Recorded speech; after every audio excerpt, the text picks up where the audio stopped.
Hi everyone, welcome back to this new video. इस video में हम करने वाले हैं लीड को 75 सीरीज़ का नेक्स्ट क्वेश्चन, जो कि है हैश मैप और हैश सेट का फर्स्ट वाला क्वेश्चन। ठीक है, तो इससे पहले वाला जो सेक्शन था प्रीफिक्स सम, उसमें बस दो ही क्वेश्चन थे, तो वो दोनों क्वेश्चन हम कर चुके हैं।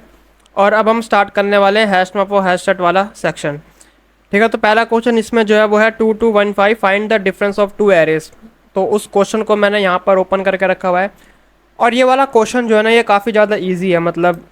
मतलब मैं सोच रहा था कि इसकी वीडियो ना भी बनाए, बट क्योंकि मेरे को ये सीरीज़ कंप्लीट करनी है, इसमें 75 वीडियोस रखनी है, तो इसलिए फिर मैंने सोचा कि इसकी भी वीडियो बना ही लेते हैं। तो क्वेश्चन में ये है कि हमें जो है दो एरेज दे रखे हैं इनपुट में, एक है nums1 और एक है nums2। ठीक है, यहाँ पर देखो, एक है nums1 एक है nums2।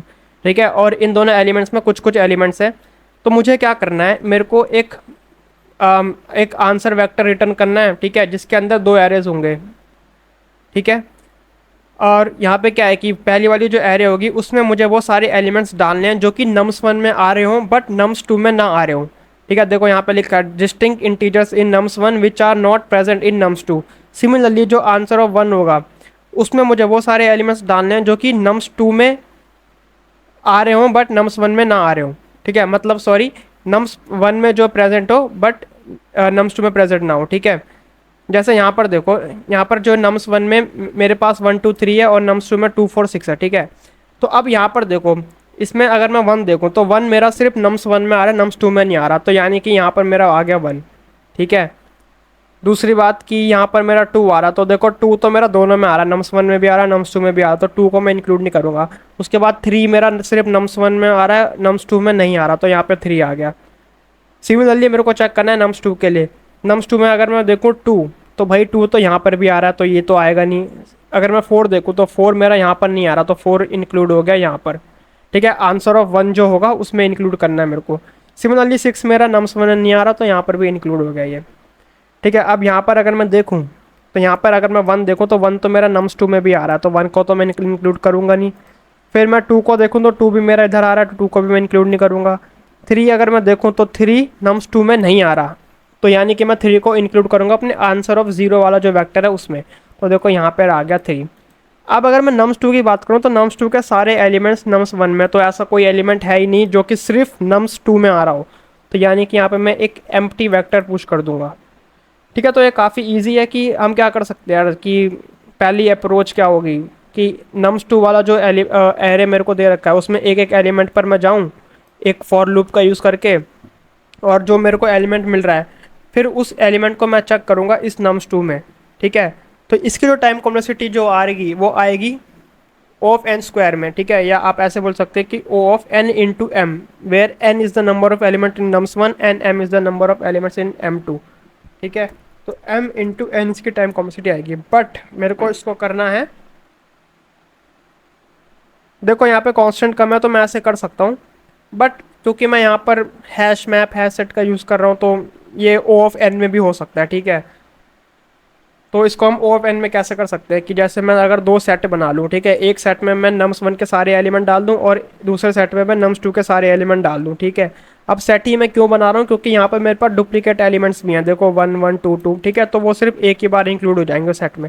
फिर मैं क्या कर सकता हूँ कि सेट 2 में से एक एक एलिमेंट को पकड़ा और उस एक एलिमेंट को चेक करा सेट 2 में। ठीक है, सिमिलरली सेट 2 में से एक एक एलिमेंट पकड़ा, उसको चेक करा सेट 1 में।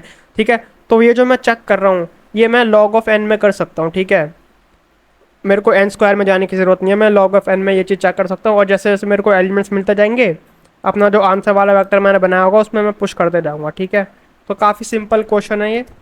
तो यहाँ पर मैं अपना पहला सेट बना रहा हूँ, इसका नाम मैं रख देता हूँ n1, और इस पहले सेट में मैं डाल देता हूँ अपने nums1 के सारे एलिमेंट्स। ठीक है, तो ये हो जाएगा मेरा nums1 dot begin and nums1 dot and.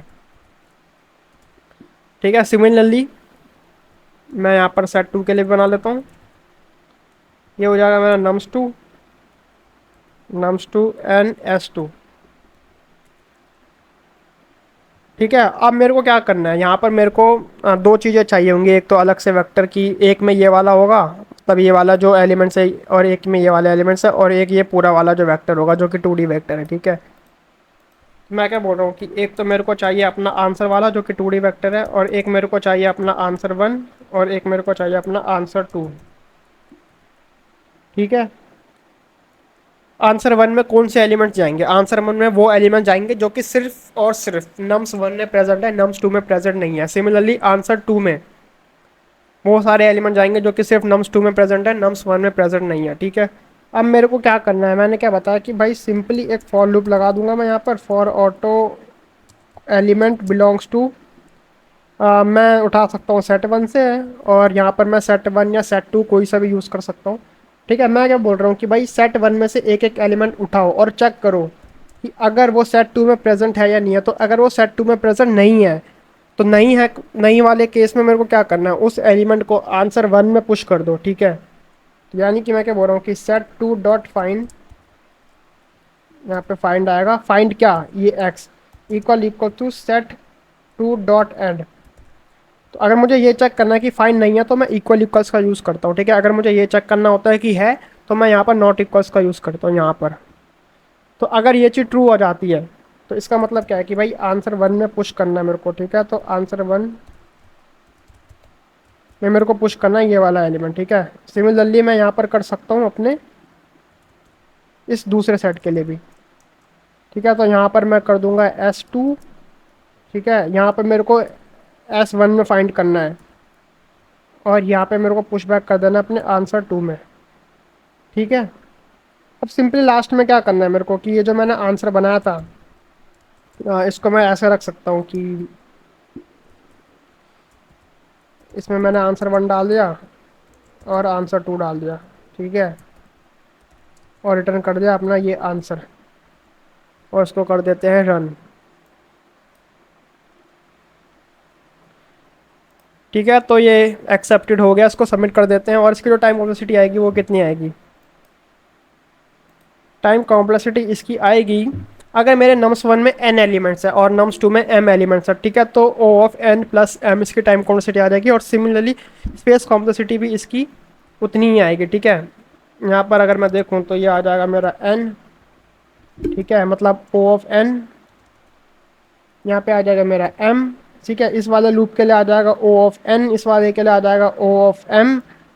और अगर मैं दोनों कंबाइन कर दूँ तो वो आ जाएगा n प्लस m। तो काफ़ी इजी क्वेश्चन था ये। आज की इस वीडियो में बस इतना ही। वीडियो अच्छी लगी तो वीडियो को लाइक कर देना एंड चैनल को सब्सक्राइब कर देना। Thank you.